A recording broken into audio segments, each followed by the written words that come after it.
Hello दोस्तों, कैसे हो आप सब। दोस्तों मेरे कुछ व्यूअर के कमेंट आ रहे थे कि मुस्तकिल क्या है। हालांकि आप कोई ज़मीन मापने के लिए जाते हैं या फिर आपके यहाँ कोई अमीन या लेखपाल ज़मीन मापने के लिए आया करते हैं तो वो सबसे पहले जिस ज़मीन को मापना है उसका सर्वेक्षण करते हैं कि वो ज़मीन कहाँ पर स्थित है, उसका प्लॉट नंबर क्या है, उसके आसपास में कौन कौन से ज़मीन है। और सबसे बड़ा पॉइंट कि वो जरूर ढूंढते हैं कि जो ज़मीन हम मापने के लिए जा रहे हैं उस ज़मीन को मापने के लिए हम कहाँ से प्रारंभ करेंगे। यानी उसको मुस्तकिल ढूंढना बहुत ही ज़रूरी होता है जहाँ से मापी प्रारंभ की जाती है।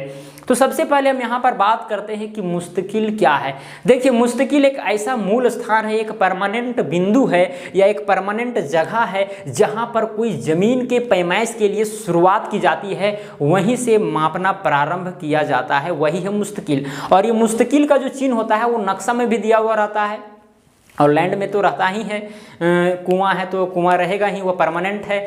तो वो जैसे कि कुआं है कहीं पर, तो कुआं जिस समय सर्वे होता है उस कुआं का भी वहाँ पर सर्वे हो जाता है और उस नक्शा में उसका आकृति चढ़ जाता है कि इस जगह पर कुआं है और उसको एक मुस्तकिल के रूप में माना जाता है ताकि उसके आसपास की ज़मीन को मापने में कोई दिक्कत ना हो और वही कुआं से प्रारंभ किया जाए। ऐसे बहुत सारे मुस्तकिल के चिन्ह हैं। तो देखिए, यहाँ पर मैंने बहुत सारे चिन्ह यहाँ पर बनाए हैं, उसको पहले देख लेते हैं। देखिए, अगर पक्का कुआं है, पक्का कुआं, ठीक है, तो पक्का कुआं का चिन्ह इस तरह रहेगा। नक्शा में बनाया हुआ रहता है इस तरह से। तो हम नक्शा में देखेंगे अगर कहीं पर इस तरह तो समझेंगे कि वो क्या है, पक्का कुआं है। और अगर कच्चा कुआं है तो कच्चा कुआं का चिन्ह इस तरह रहता है, यानी गोल सा रहेगा, बीच में बिंदु रहेगा, है कि नहीं। अगर पक्का तालाब है तो नक्शा में उसे इस तरह से चित्रित किया जाता है। अगर हम नक्शा में इस तरह से देखेंगे तो हम समझ जाएंगे कि पक्का तालाब है, उसको हम मुस्तकिल के रूप में ले सकते हैं, वहीं से हम मापी किसी ज़मीन का प्रारंभ कर सकते हैं। हम आपको बताएंगे कि मुस्तकिल की मदद से हम किसी ज़मीन को कैसे मापते हैं, ये आपको बताएंगे। लेकिन सबसे पहले हम चिन्ह को जान लेते हैं, उसके बाद में ये चीज़ पर हम चर्चा करेंगे और मुस्तकिल का क्या इंपॉर्टेंस है ये भी बात करेंगे इस वीडियो में। तो देखिए, अब अगर कच्चा तालाब है तो इस तरह रहेगा, अगर कहीं पर मंदिर है तो इस तरह का आकृति छपा हो रहेगा। ये सब कहाँ छपा हो रहता है, नक्शा में छपा हो रहता है, नक्शा में, है कि नहीं, यानी ज़मीन के नक्शा में। देखिए, मेरे पास एक ज़मीन का नक्शा है, देखिए आपको नज़दीक से ला करके दिखा देते हैं। ये ज़मीन का नक्शा है, इसमें बहुत सारे चित्र छपे हुए रहते हैं। अगर मान के चलिए यहाँ पर देखिए, यहाँ पर एक तालाब है तो तालाब का एक मेढ़ यहाँ पर दिया हुआ है, देखिए बांध जैसा, है कि नहीं। आपको वहाँ पर क्लियर हो जाएगा, अगर आपके यहाँ नक्शा होगा तो नक्शा के माध्यम से आप पता कर सकते हैं। देखिए, कहीं पर अगर कुआं है, पिलरिंग है, तो सब यहाँ पर रहता है। जैसे कि आपको पिलरिंग जानना है, देखिए यहाँ पर पिलरिंग आपको दिख रहा होगा, देखिए ये पिलरिंग गोल गोल आपको दिख रहा है, यहाँ पर गोल सा है, यहाँ पर भी गोल सा है, तो ये सब पिलर है कि नहीं। तो इस तरह से रहता है मुस्तकिल। तो देखिए, अगर कच्चा सड़क है तो इस तरह रहेगा, मस्जिद है तो इस तरह रहेगा। पक्का सड़क का ये साइन है जो कहाँ पर रहता है, सब नक्शा में रहता है। हम नक्शा की बात कर रहे हैं कि नहीं। अगर बांध है कहीं पर, अगर बांध बनाया गया तो उसको भी मुस्तकिल के रूप में लिया जाता है, एक मूल स्थान के रूप में लिया जाता है जिससे कि ज़मीन की पैमाइश की जा सके आसपास का। अगर शमशान है, शमशान घाट, ठीक है, तो इस तरह का वहाँ पर चिन्हित किया हुआ रहता है नक्शा में। अगर कब्रिस्तान है तो इस तरह से रहेगा। और अगर नाला है तो इस तरह से। टीला है, टीला मतलब कि उठा हुआ भाग, कहीं पर जैसे कि उठा हुआ भाग रहता है, बहुत मिट्टी रहता है, उसको हम लोग टीला बोलते हैं कि नहीं।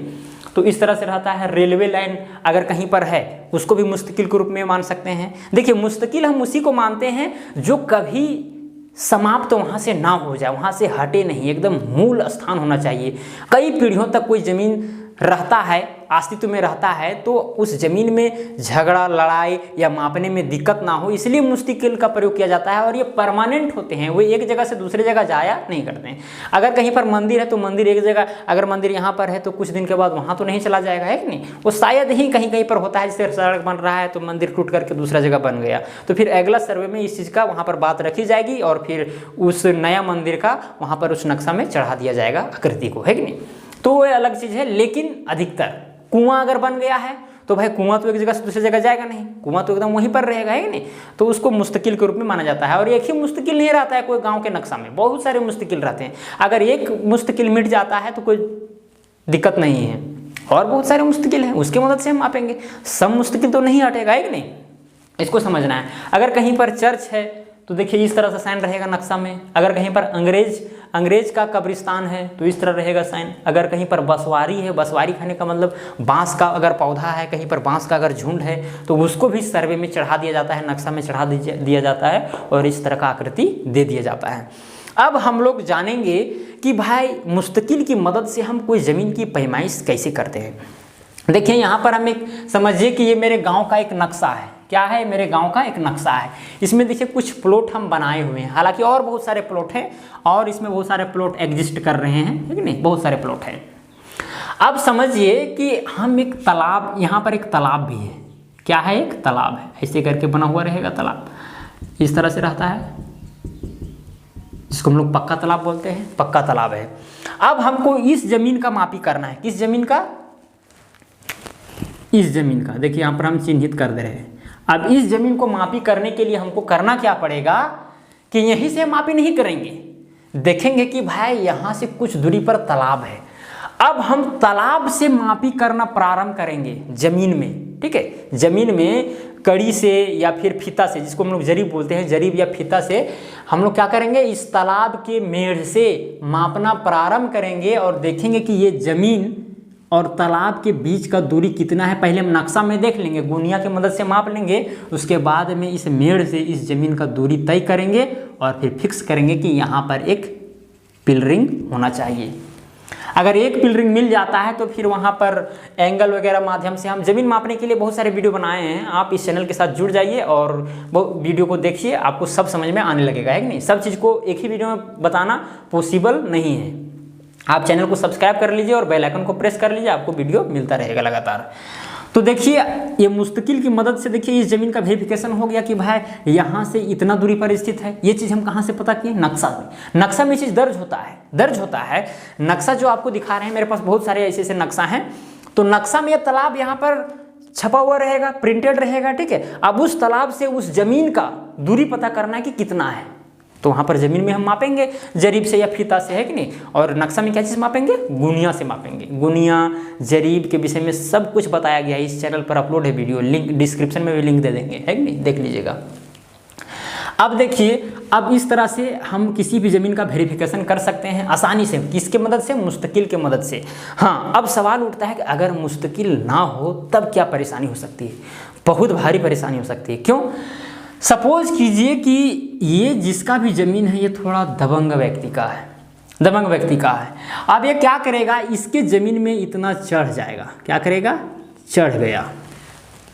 अब चढ़ जाने के बाद में इसका ज़मीन तो घट गया, इसका ज़मीन तो बढ़ गया। अब ऐसी स्थिति में अब यहाँ पर पिलरिंग करने के लिए कि भाई इसका जो ज़मीन है, इसका ज़मीन तो घट गया है। अगर कोई अमीन मापने के लिए यहाँ पर आएगा लेखपाल तो देखेगा भाई ज़मीन आपका कम है। तो ज़मीन जब कम है तो फिर यहाँ पर दिक्कत हो जाएगा कि भाई व्यक्ति इधर चढ़ा हुआ है, इधर से कोई चढ़ा हुआ है या फिर इधर से चढ़ा हुआ है, ठीक है। तो ऐसी स्थिति में मुस्तकिल का ज़रूरत पड़ जाता है।